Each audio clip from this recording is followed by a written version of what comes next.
What were the initial steps when you built the prop firm? We had nowhere near the capital that you guys obviously started with the office and all this. I was just in my mum's actual bedroom when I was running it. Yeah, almost always the most challenging is to hire right people who are skilled, who are reliable. Every day the payouts are different, right? Yeah. That's also the reason why we want to have, a huge cash reserves before even we start a company, because we are doing a serious business here. What would be the number one advice you would give them? Start today. Start today, yes. Hello, and welcome to a unique interview that dives into the world of prop trading companies. In an industry where trust has often been tested, and with over 100 companies trying to grab your attention, selecting the right one can be a daunting task. We understand that one of the most critical factors in making the decision is getting to know the people steering the ship. That's the reason why we have brought you this interview, where we will uncover the faces behind two well-known prop firms, Bainton Club and Blue Guardian. So join us as we shine a spotlight on these leaders and discover the driving forces behind these exceptional firms. And if you like our interview, don't forget to like, subscribe and hit the bell for notifications. So without further ado, let's get started.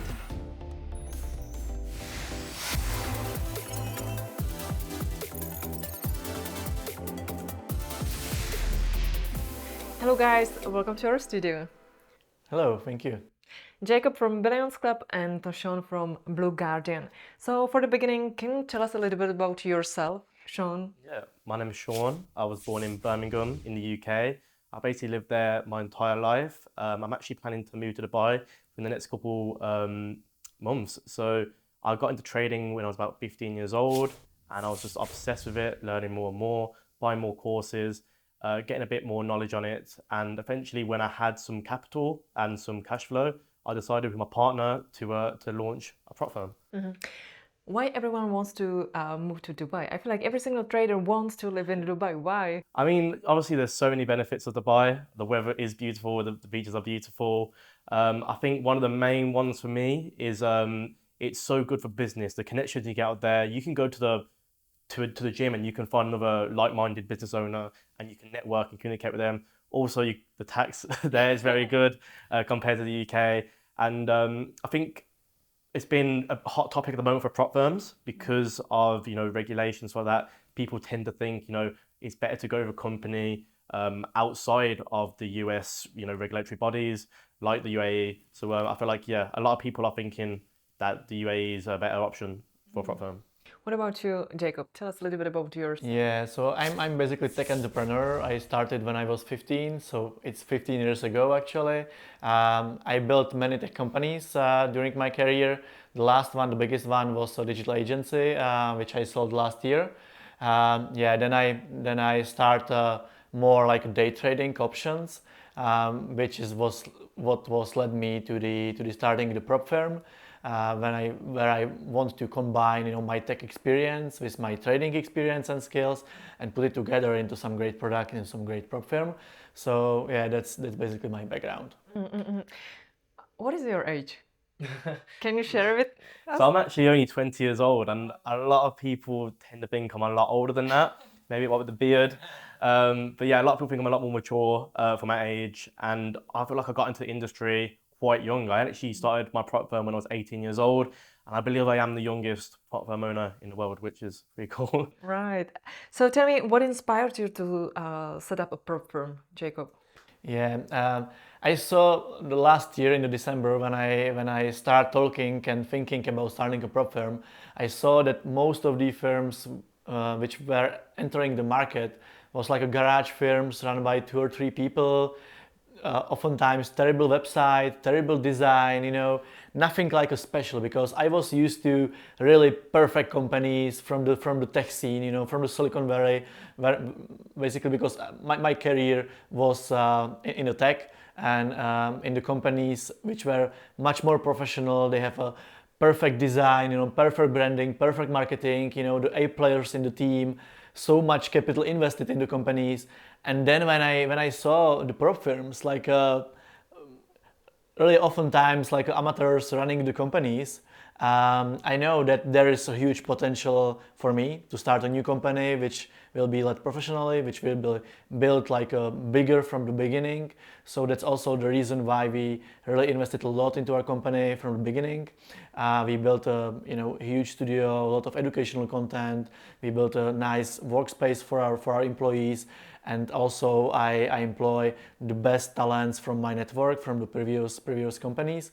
Yeah, and we built a Billions Club on the foundation, which is like a much more stable and reliable than what I saw in the other prop firms. What about you, Sean? What inspired you to become a prop firm owner? Yeah, so I feel like when I first got into it, there was only kind of like a handful of prop firms around, maybe like 10 to 20. And these prop firms were pretty restrictive. We all knew what the FTMO conditions were back in the day. They tend to be a lot, very high profit targets, not exactly so favorable for the traders. We wanted to kind of come in with like a realistic offering for traders so that anyone really can, has a chance at becoming a funded trader. That's why we came with like lower profit targets, a higher profit split for the traders, and we really kind of wanted to revolutionize it and offer a better offering for the traders. When I had a discussion with Adam from Proprietary Trading, we were discussing that they, as a broker, they are contacted every single day by someone who wants to set up a prop firm, right? So it looks like it's super easy to set up a prop firm. What were the initial steps when you're building the prop firm, Jakub? Yeah, so the first steps, Is it easy? No, definitely it's not easy. As every business, nothing is easy if you want to do it in a proper way. So first, I did the market research. I really, researched everything about our competitors, about the market in different countries, basically everywhere. And based on that, we make financial models for the company. Then we actually were finding the investors for the company. Yeah, then we start thinking about the name, about the domain. It was a very long process. Then we started with the branding, with the website, building the tech for the background, for the backend of our prop firm, and then hiring all the staff, basically the team. So first we hire, I think, the head of design, our head trader. Actually we are 5 co-founders, so all of us have like a specific experiences and skills. So all of us are working in the company, and then then we test all our platforms and websites. We built a marketing plan, social media content plans and things like this, and put everything together. And after about 6 months, we launched the company. It took 6 Yeah, months it took like a from 6 the first months. idea to launching. Yeah.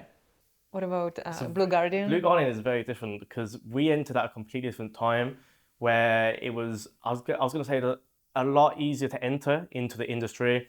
I entered, like I said, at 18 years old with my partner Eric. We had nowhere near the capital that you guys obviously started with the office and all this. I was just in my mum's actual bedroom when I was running it. We had no tech in the beginning. Everything was done manually on our own kind of like server, like a VPS, like a remote desktop. And we would have like loads of MT4 terminals hooked up onto that, and we'd manually watch it all day. And we were doing that for about 3 months and sending emails out manually. So it's with Blue Guardian, it's kind of been a gradual thing over like a period of time where we become more knowledgeable. We've upgraded tech and we've upgraded, things going on and on and on. We didn't have as much knowledge in the beginning of how prop firms were running, because I feel like now everyone kind of knows the back end, everyone knows kind of the statistics a lot at the time. So about like 3 months in, that's when we ended up partnering with tech, and kind of since then we've been going up and learning more and growing the business and the structure as well. So yeah. When did you launch exactly? So we actually launched, we've been around for a while. We launched in November 2021, but we were very we weren't, our tech wasn't the best, our offering, our website, we didn't do a lot of marketing, so we weren't really that known. So we were doing that, we were running, pretty a small firm for about maybe like 12 to 14 months. And then I think about February time this year, we had a rebrand where we had like a partner come in, kind of refurbish everything, change our whole offering, come in with the marketing side of things. And since then we've been growing and we were a lot more popular. Billions Club launched 2 months ago, like in July 2023. Why Billions Club? Actually, our first working name was a Capital Club, but this domain wasn't for sale. So we switched to the Billions Club, but the most important thing of the name is the word club, because we really want to be, club for like a clever and rich traders. Because if you are a funded trader, you are a Billions Club member, and these traders are actually very clever, oftentimes very rich, because they are trading and they are doing quite good money. And we want to offer them the possibility, to connect with like a same-minded people, and to attend, for example, offline events, educational events, workshop and meetups and things like this, and also to invest together.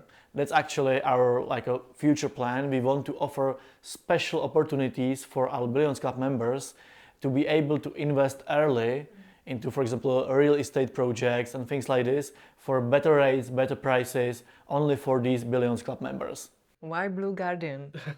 Tell me. So Blue Guardian, the theme and the branding behind Blue Guardian is, I don't know if you've seen our website, it's like a castle, kind of knights.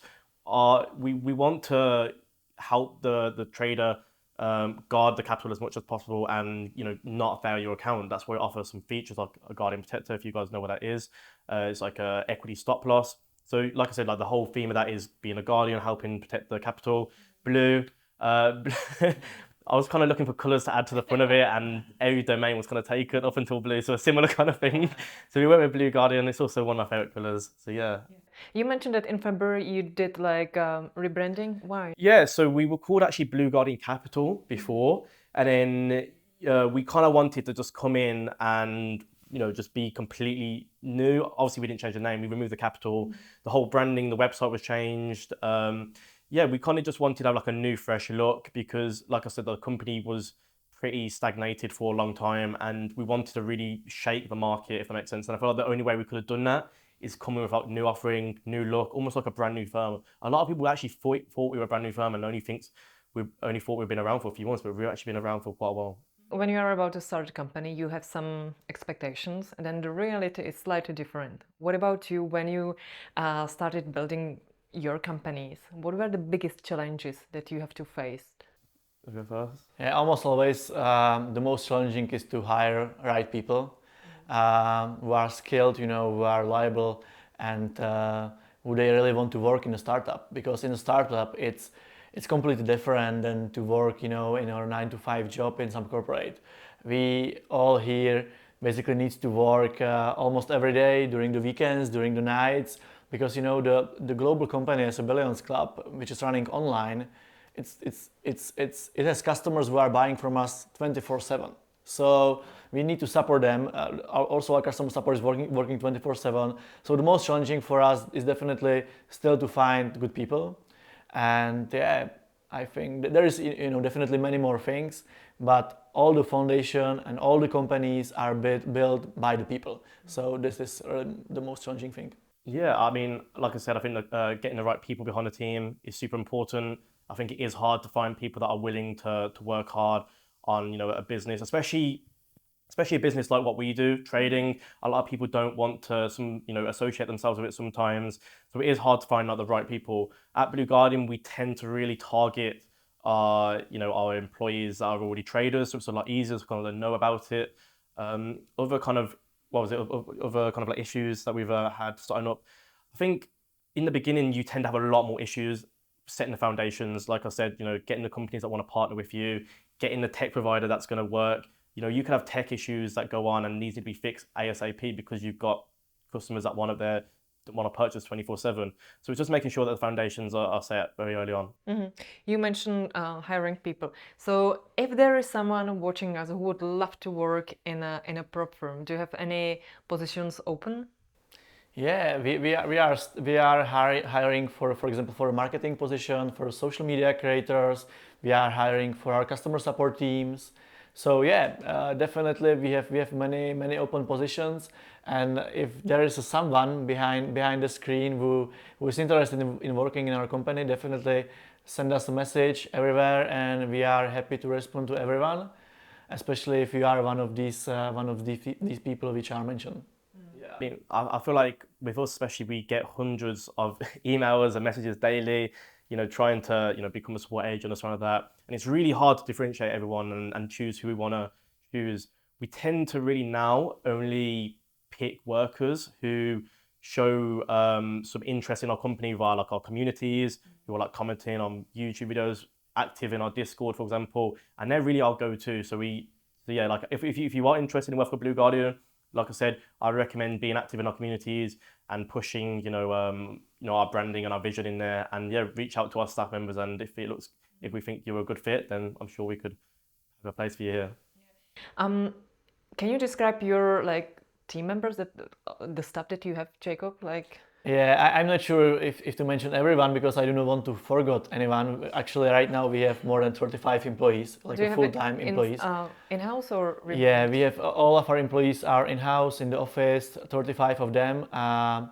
Yeah, maybe I can mention just the departments.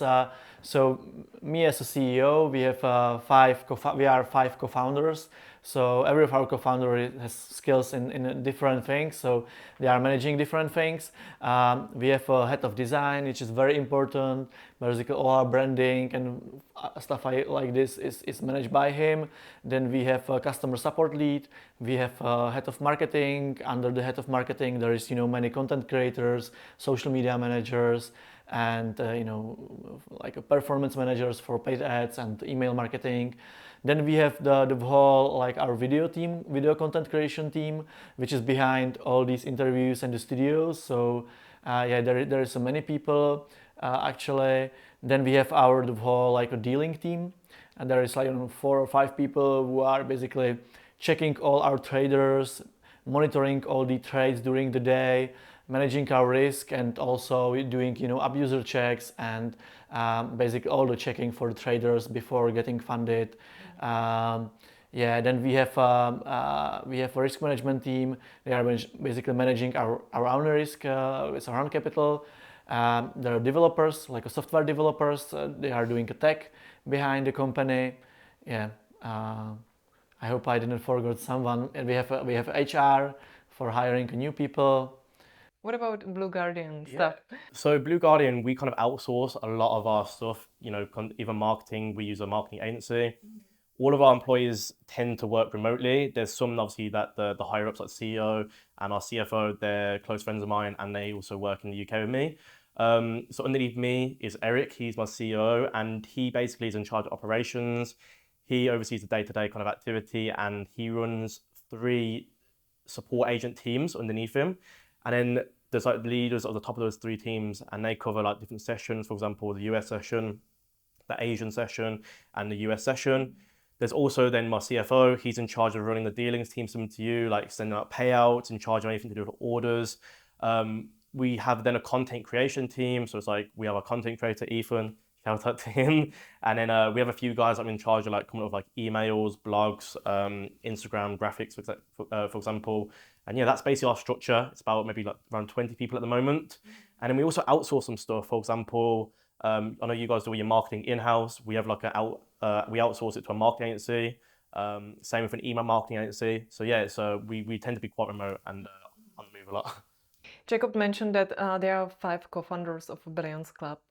Is it just you behind Blue Guardian? So I am 100% owner of Blue Guardian. I have got a partner though. So Blake Olson, I worked with him and he's going to give me some advice and give me some tips on how to improve it. And I've worked pretty closely with him since our rebrand. But yeah, so it's mainly just me behind there, and then obviously my COO that I work really closely with. Jakub, you mentioned that Billions Club has investors. What about Blue Guardian? So have you ever had an investor? So this is the thing. When we first launched, it's very different to what it is now. I was able to launch with not as much capital that I'm assuming that you would need now. So I had money from selling the algorithms, like I said. Also, when I turned 18, I withdrew my trust fund, and that helped me launch it. And Eric also had student loans that he actually put towards it. So it was it's not exactly how you think a prop firm would launch, but it's very different to what it is today. And we had that kind of capital there, not a lot, but it was easier to make money, let's say, quickly back then. And we've never really been in a position where we've been struggling for money because we've been here for such a long time. So I'd say we don't need any investors. We've got a good amount of capital that we're sitting on in the bank. But yeah, like I said, like it's very different to what it would be like today if you want to start one. Big question, payout, because like if there is a month where you have a really big amount of payout that you have to pay out, are you secure to pay it, Jacob? Yeah, definitely. That's also the reason why we, why we Because get the investors. every day the payouts are different, right? Yeah. That's also the reason why we want to have, very like a huge cash reserves before even we start a company, because we are doing a serious business here. It's a finance company. We are providing actually the capital for traders. So that's the reason why we also, get the investors to the company to have, the millions of the dollars available for everything, not only for the payouts, but anything can happen when you are running a company, especially a company like this. So yeah, we have a huge cash reserves, and I'm happy for it that I can say this. What was the biggest payout you have paid so far? Yeah, right now we paid for the one very, very lucky and skilled trader like $45,000 in the last 3 weeks. So yeah, here's a very good guy. It's one of probably our largest payout. Okay, what about you, Sean? Because like you can never know what the payout will be, right? Every month, every week. So how do you handle this kind of risk for your company? Yeah, like I said, our biggest payout that we had was I think $57,000, and that was in July. Congratulations to that trader. We've always, been profitable every month since our launch, and we've obviously got a cash reserve there. That's if anything bad just happened, like a black hat event, that we have that capital there to come and put forth. So yeah, like we know the stats, we know like our payout rates compared to the revenue whether we bring in from challenges through a booking, and we're ensuring that we're profitable, and that's what's most important. As long as you're profitable and then you've got the cash reserve, then you should be fine. Sean, your company is older than Billions Club. What were the pivotal moments? Yeah, so can you mention them? Yeah, I feel like definitely getting the technology upgrades from the beginning was definitely a big one, because like I said in the beginning, we were doing everything manual. So that was a big change, a big shift in the company structure. I'm trying to think of some other ones. The rebrand was also a massive big step, completely changed the company. I think we literally, since our rebrand, we've 10 to 20 times our size, which is insane. Yeah, it's been crazy. And then recent occurrences, Unlimited Time has been adopted by basically all prop firms, which is of a big, history mark in prop firm history. And now we're having some issues with the MyForex fund situation and deal, but I'm not sure like how that's going to affect things. It's still really early days. But yeah, like there's been some big pivotal moments along the journey. I know that your company launched in November 2021, so it was slightly different situation than right now because there were like less companies, right? Billions Club launched 2 months ago. How difficult it was to come to the market in this time? Yeah, actually we started talking and building the company in January this year. And even in January, the situation was different because there were not so many companies. There were like, I don't know, like maybe 20 or 30 companies. But most of the like new players come to the scene, during, I don't know, April, May, June.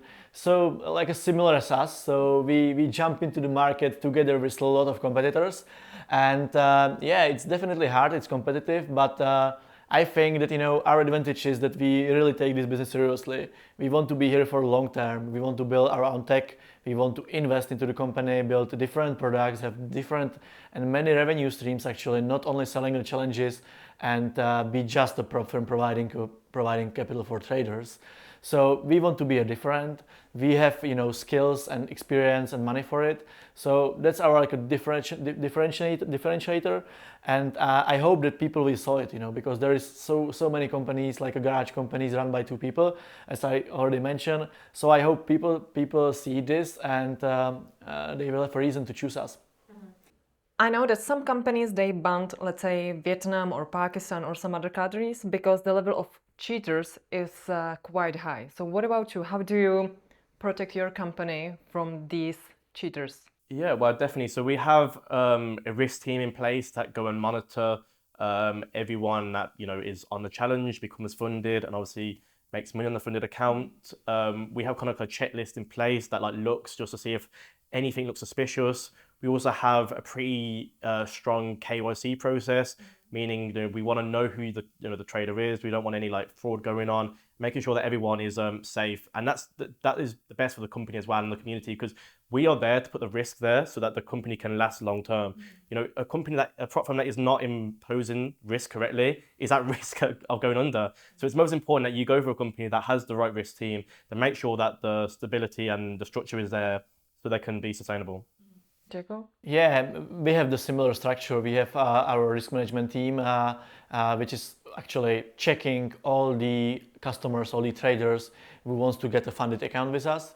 We have a very, very strict checklist. There is like 50 items on the checklist, which our dealing persons needs to check in a trader. So we are basically checking all the trades from the trader. We are also doing a KYC. We are checking if there is no like a copy trading from some like other prop firms or services like pass your challenge services, also high frequency trading, arbitrages and things like this. So yeah, we really want to check the customer. Also during the KYC, we are checking the politically exposed persons, criminal persons from the criminal records. We do not work with these people. So yes, sometimes we need to reject these customers within the KYC process.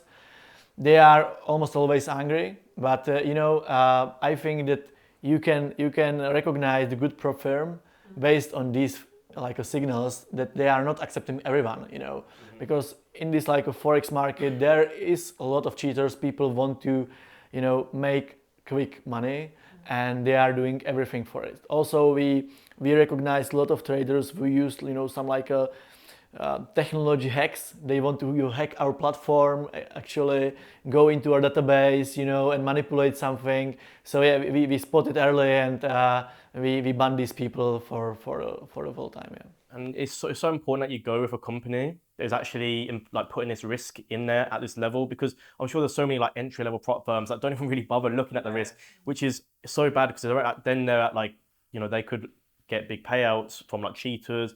They might not be able to afford expenses, etc. They could go under like by fraud, or the regulatory body could come after them. So it's really important to go with a firm that is putting this risk in place, so that it's beneficial for you as a trader. Recently, I saw on Twitter that they were people that were banned from some prop firms, and they were they don't feel really happy about it, and then they want to share it on social media, and then it's just bad reputation for yourself. So how do you deal with these kind of people? Yeah, just want to harm your company. It's a bit annoying because the people that the people that are angry and like for example you do reject, it's very small percentage, a very tiny amount, but when you do it, they're so eager to go and leave a bad review, post it all online. And the people that you're doing really, are helping these guys getting massive payouts. I've had that guy that made $57,000. He didn't respond to our email to do an interview. So it's really annoying. You always see the bad more than you see the good. I feel like a lot of the time you need to like look at the company as a whole and don't just take the word of one guy. Because at the end of the day, like if you are a respectable company, you're doing the best that you can for the community. And this is, as we spoke before, the customers has so much power in these days of social media reviews, so they can speak actually very loudly, and you can see it as a business owner that a lot of these customers who are writing bad reviews and are angry for you actually are not in the right position to say it. So as a customer, you need to see it from like a higher perspective and read more reviews, and don't trust everyone on the social media, because it's so easy, to hate on the social media, and there is a lot of haters right now, and especially on the Twitter last days. It's terrible. I hope there will be like some better days where people will be more like more happy and talking more about the good things than the bad things. But yeah, this is what it is. What about customer support? I mean, can you mention some quite frequent questions that your customers ask you on and on and on? Yeah, so I feel like for us most frequently is the conditions of the account. So probably the same for you as well. They want to know the commission. They want to know what the spread is like. Yeah. They want to know the trading pairs that you offer. They're probably like literally like hundreds per day, their kind of messages. And then after that, it comes to like kind of payment stuff, like how can we receive payments, withdrawals, like that. They want to calculate the leverage for us, how big position they can open. So we are always answering them, hey, it's a stupid question. Please do not open 100 lots position because you will blow your account within a second. So I'll be honest, I don't like that question. when they're coming to you like, how many lots can I open on gold? I'm like, and I think right now we just send them a calculator. It's like a lot size calculator because we're like, it's too much for us to do. we are sending them our ebook because our trader wrote an ebook and there is the whole, the section about the leverage, how to calculate, how to use it. So we want to educate them. If we talk about the future of your companies, how would you describe your future? So where do you see your company, let's say, within 2 or 3 years? Jakub? Yeah, we do not want to stay just as a prop firm. We will provide a capital. We actually want to be more like a technology company, more like a fintech company. That's the reason why we are building many more products, like a technology products, standalone products, which will bring us as a company, the new revenue streams. Also, we want to, so these are like a technology products. Maybe we also want to go a little bit into the gaming to entertain the customers a little bit more. And then the next division is the B2B, where we want to really make a business with businesses and selling them our data, which we analyze and process them like on the software basis in our company. And there's a lot of customers like hedge funds and private money managers who are interested in our data from our traders because there's so many value, so much value. Where's the future for Blue Guardian? Yeah, so really, like my dream would be to be in, the top 5 or top 10 prop firms. The go-to Top 5, make it top 5. Top five. The top 5 prop firms, like the go-to choice for to go with. I want to implement a lot more kind of like features for the traders, a lot more risk management features. For example, we've already got the Guardian Protector, but I'm sure there's so many more things we can brainstorm and add. We really want to especially like the technology side you added. We really want to like advance our dashboard. I know it's like not the best at the moment, but we really want to come in, offer a lot more exclusive features. Because there's so many prop firms that are really just offering a bland, templated dashboard without any feature, anything unique about it. And we want to really come in there and push our branding of Guardian, the capital. Last question. I'm sure that there are lots and lots of traders who would love to run their own business one day. What would be the number one advice you would give them? Yeah, as for every business owner, my main advice is don't give up, because if you are starting, especially your first business, it's very hard, and most of the entrepreneurs give up after the week or after the month or even after the year. But I'm doing the businesses, I'm building businesses for 15 years, and oftentimes I want to give up, but I didn't. So, and that's probably the reason why I succeed with my previous companies, because the success is not the overnight thing. It's always like a multiple years of hard work, and then you will start getting the fruit from the business after many years. So yeah, don't give up and enjoy the process. I think for starting a company, like you mentioned, the most important thing to do is just do it, because so many people kind of push it back and like, I'll do it next week, I'll do it next month, I'll start next, in the next 6 months. Yeah. Just literally, if you just do it like I did, when I had an idea, I was like, start now, so I don't care how long it's going to take, and that's the most important thing. And that business might fail, and it's okay if it fails. Like it's literally like a numbers game. It might take 5, it might take 10 companies, but then eventually that one, it will become the successful one. And that's basically what I'd say. Start today, yes. And one really last question. Sean, you have a Chinese tattoo right here. Can you explain the meaning of it? So I don't know if you can see it on here. I'm sure that it has special meaning. So I got this meaning. I got this on holiday actually in Spain, and it actually says, "I don't know" on my neck. So if anybody asks me what have you got on your neck, it says, "I don't know." Thank you for watching our interview, and share your feedback in the comments below. We would really appreciate it. Thank you, and see you next time.